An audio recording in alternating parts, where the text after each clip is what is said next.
HG Roasts No.2 Gwyneth Paltrow Part 4. Well, there you are, Gwyneth, looking pretty. Much char-grilled at this juncture, but we've not finished yet.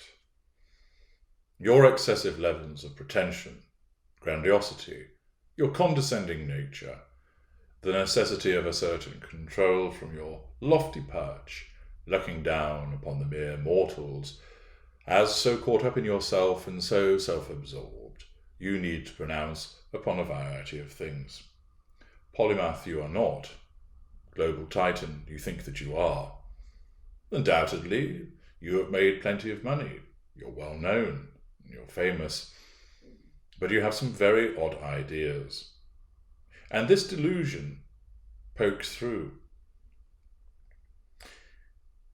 It demonstrates another part of your narcissism, you see.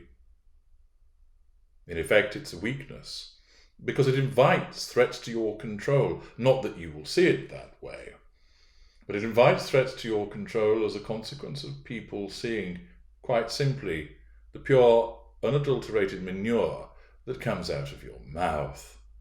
And talking of which, we're going to end your roasting, as after each of these quotes and the explanations of what behind it, we're going to turn the Bunsen burners on you and give you a directed flame across each individual part for every one of these ridiculous quotes as we reach the finale of the roasting. Once we're done, I will simply press this button here, and an all-encompassing, surging blast of roastedness will engulf you and turn you into ash. You may well look troubled, but the people that have to listen to the unctuous nonsense that you spout are far more troubled than you will be. You once declared, "Beauty fades. I just turned 29, so I probably don't have that many good years left in me." The preoccupation with beauty, the delusion of what you are, of what you appear to be. And of course, you're not ugly. There be those that would describe you as beautiful, and at 29, to say that you don't have that many good years left in you is just you doling out a pity play for people to say, "Oh, but Gwyneth, your skin is so soft because you exfoliated with one of your stupid goop products. It's like an angel's bottom. Oh, but your lips so full and hydrated. No doubt you have done so with the juices of a virgin dabbed upon them, utilizing some kind of pom-pom device costing $200. It's quite simply your pretentiousness oozing through, but a pity play to cause people to say, "Oh, you've nothing to worry about, you'll be gorgeous." Someone with your money and bone structure ought to look decent well into your 70s. There's many women that demonstrate that, so cut the crap. Next, you declared, "I would rather die than let my kid eat cuppa soup." Well, I'm with you on the fact of a cuppa soup. Not exactly delicious, nutritious. But to say that I'd rather die than let my kid eat a cuppa soup is the type of hyperbole that is accustomed with one such as you. I'm surprised you even know what a cuppa soup is. I'm surprised that you haven't created your own version of them, that you've got some gooper mug or such like, or probably with you it would be the holy elixir of everlasting youth, costing $50,000. You declared, "I don't really have drunk friends. My friends are kind of adult." Ooh, get you. They have a drink, but they hold their liquor. I think it's incredibly embarrassing when people are drunk. It just looks so ridiculous. I find it very degrading. Perhaps, if you manage to take the pole out of your arse and enjoy yourself, you might realise that getting sloshed can be rather good fun. And that so long as people aren't acting as a complete douchebag, having a tear-up, having a knees-up, having a sing-song, is what many people enjoy. And why not? And for you to sit there as Victoria Mature, declaring, "Ew, I don't really have drunk friends. My friends are kind of adult. They have a drink, but they hold their liquor. Yes. You're so above everybody, aren't you? You're so mature. You probably didn't play when you were a child, did you? You probably saved things. You probably set up a trust at the age of 4. No wonder your dad had to sit down with you and say that you're talking weird and that you were being rather odd. You could see what was happening. He scented the arsehole quotient rising at an early juncture. You then even said, even actresses that you really admire, like Reese Witherspoon, you think another romantic comedy, backhanded compliment, assertion of control. You see her in something like Walk the Line and think, God, you're so great. And then you think, why is she doing these stupid romantic comedies? But of course, it's for money and status. Gwyneth, why are you doing all of these movies? Is it for status and money, which are residual benefits? Of course it is. Gwyneth, why are you making all of these stupid products? Oh, of course, it's to assert control. It's to draw fuel. It's to acquire those residual benefits. That's why you're doing it. It works both ways, you see. In February 2006, you opined, Apple says mummy instead of mommy. I don't mind that. That's good of you, seeing as her father is British, and therefore we do say mummy, or mum, or mama, or mater, depending on your social class. We don't say mummy, that's American. But that's okay, she could use both. Perhaps she uses different American terms. But how good of you to say that you don't mind your child using a harmless word in the English way of speaking. But then you went on to say, I will if she starts saying basil and pasta the English way, as that really drives me nuts. What? Because somebody doesn't go basil and pasta? Well, fuck me. Such first world problems that you have that drives you nuts, that you're worried about your daughter. And at the age that she is, shouldn't you just be pleased that she's able to say the words rather than being concerned about the pronunciation of the same, because of the difference between the way that you speak as an American and the way that she speaks as rather your husband speaks as Brit? In Elle, in March 2009, she declared, I am who I am. I can't pretend to be somebody who makes $25,000 a year. How difficult. It's a tough life, isn't it? Of course, you are a chameleon. You turn yourself into whatever is required, of course, so long as it's in the rarefied atmosphere to which you belong. In July 2010, you announced, every woman can make time to work out, every woman, and you can do it with your baby in the room. There have been countless times where I've worked out while my kids crawling around all over the place. You just make it work. Yes, I'm sure they were crawling around all over the place, overseen by a nanny.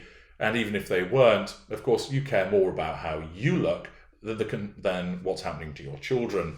Your narcissistic trait of pride operating in an unhealthy manner. Your looks come first. Your workout comes first. Everything else comes second.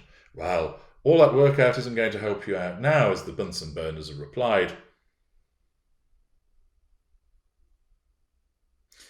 When I pass a flowering zucchini plant in my garden, my heart skips a beat. Yes. Just more pretension, meaningless drivel. We've got a wood-burning pizza oven in the garden, a luxury, I know, but it's one of the best investments I ever made. Not particularly a luxury. Many people have them.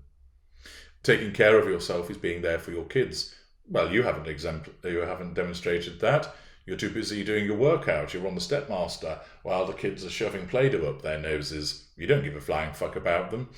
What's this? Taking care of yourself is being there for your kids. Like how on a plane they tell you to put on your oxygen mask first. Well, you'll do anything when it comes to you first because the world revolves around... No, the universe revolves around Gwyneth Paltrow, doesn't it?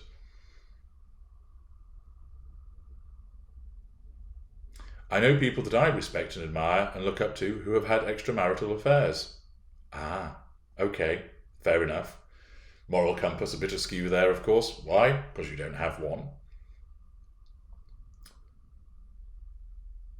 When you go to Paris and your concierge sends you to some restaurant because they get a kickback, it's like, no, where should I really be? Where is the great bar with organic wine? Where do I get a bikini wax in Paris? Well, those are obviously prime concerns, aren't they, when you arrive in Paris? I really need to get hold of some organic wine and have a bikini wax. These are the key considerations. Not what are the best sites to see, where is it safe to go, where should I avoid, where ought I not go so I don't get ripped off. No, your priorities, of course, operating in the bubble of GP. But you're so brilliant, actually, Gwyneth. Your abilities know no bounds, because in 2012 you helpfully told us, I fly all the time, like all the time, and I've gotten pretty good at it. You don't fly all of the time. Birds don't fly all of the time, and they spend a fuck more amount of time in the air than you do. They perch. They land on the ground and look for food. They're gulls. They dive bomb people to try and pinch the chips, causing them to spill them and then sit and eat them. You don't fly all of the time. So first of all, that's itinerant horse shit. Furthermore, what do you mean you've got pretty good at it? You've not got wings. You're getting on an aeroplane. It's not that difficult. Turn up on time, go through security. You've checked in earlier on. Somebody's probably checked in for you. You've wandered through with all your airs and graces. You pop into the first class lounge. You hang around out there, and then you board and you turn left rather than right. How difficult is that? But of course, you're brilliant at everything. You're brilliant at flying. You're probably telling us how brilliant you are at breathing next, you vacuous fool. In January 2013, she was asked what she would want for her last meal. Oysters and cocktail sauce, and then a baked stuffed lobster and French fries. I would have a baguette and a cheese course for my dessert and red wine.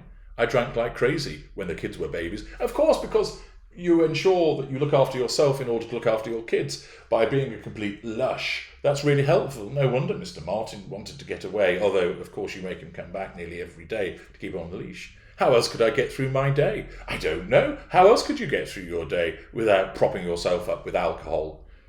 Interestingly, I'm sure Child Protection Services didn't come knocking because of who you are. At the Tracy Anderson event in April 2013, she said, "You know, my butt isn't so bad for 40, right?" And my friend goes, "It's not so bad for a 22-year-old stripper." Oh, look at you. Ooh, my bottom's like that of a 22-year-old stripper. But not so long ago, you were saying you were 29 and you hadn't got so many good years. So there's your hypocrisy as well.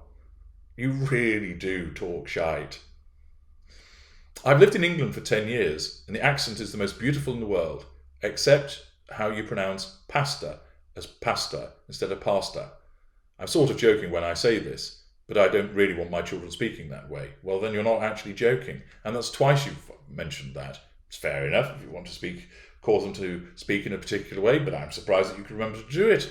After all, you're too busy getting sloshed on Pinot Noir and Shiraz, aren't you? Tanking it down early doors. In Harper's Bazaar, she treated us to the comment, "I'll never forget it. I was starting to hike up the red rocks, and honestly, it was as if I heard the rock say, 'You have the answers. You are your teacher.' I thought I was having an auditory hallucination." You fucking were, you pretentious knobhead. The rock doesn't talk to you. It's a rock. It sits there. If it could, it would say, "Fuck off. Stop hiking by me, you pretentious clown."